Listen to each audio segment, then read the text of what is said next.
beautiful autumn day on the island of Sodor. All the engines were working very hard.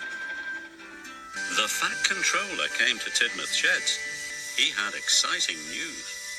Gordon is to take the new mayor of Sodor on a special tour of the island, he announced. Gordon was thrilled, but then he had a thought. Who will take the express, sir? He asked. The other engines were excited.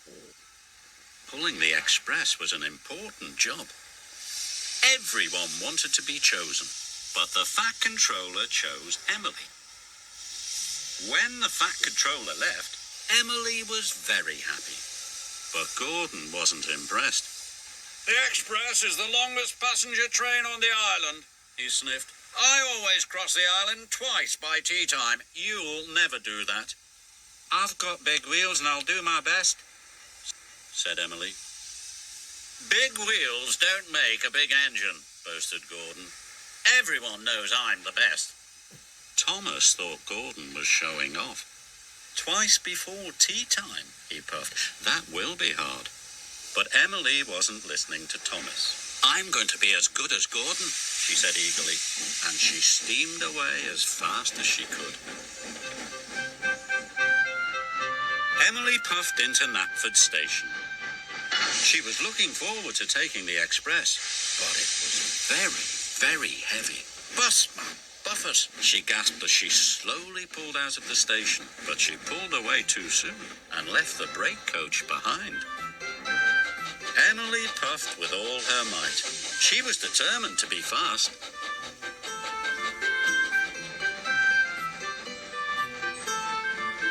Emily crossed the island once in good time. I am as good as Gordon, she puffed proudly.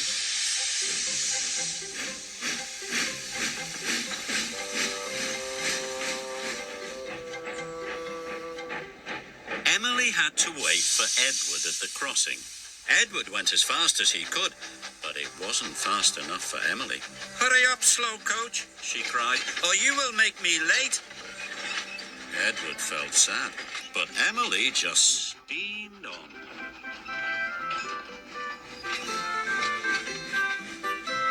Emily stopped in Maithwaite Station. The express was a guaranteed connection with Bertie the bus, but Bertie hadn't arrived.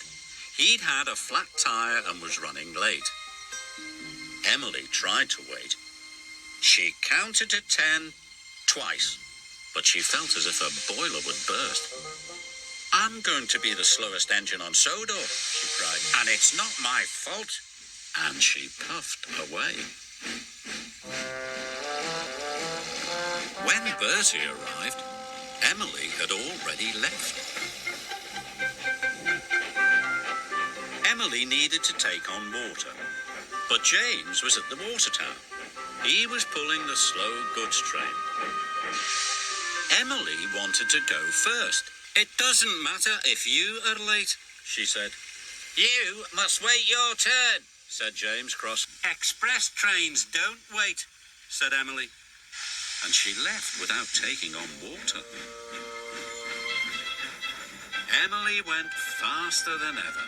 Her carriages rocked and rolled, and her passengers were biffed and bumped and bounced.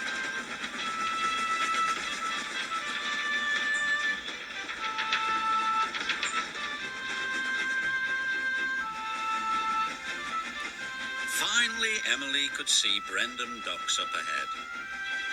Twice before tea time, she puffed happily, I am as good as Gordon. Then there was trouble. Emily slowed down.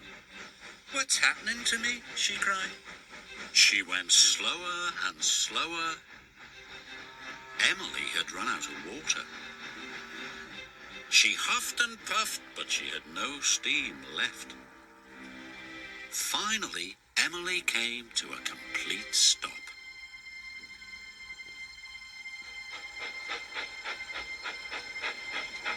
The Fat Controller arrived on board James. Was very cross. You should have waited, said the Fat Controller, and now you have caused confusion and delay.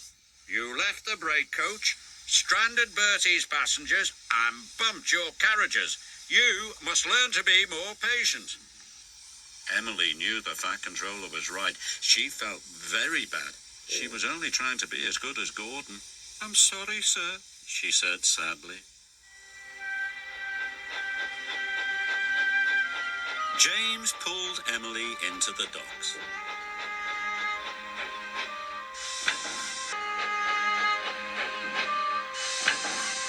Then he went back to collect the express. Now I need an engine to take the slow goods train, said the Fat Controller. Emily had an idea.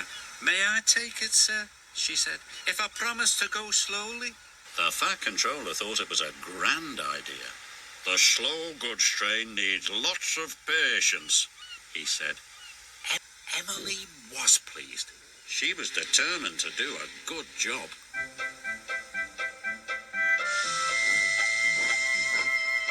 So after she took on water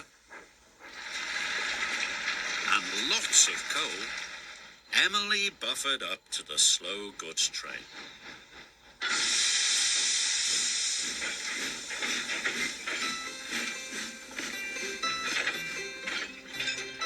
She stopped at all the right stations.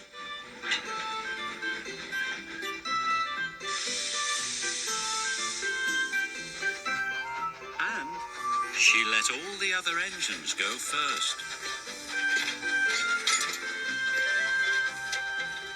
She stopped at a signal. Thomas was waiting there. I am learning patience, Emily puffed. But if only I could learn it faster, she cried. Thomas had to laugh.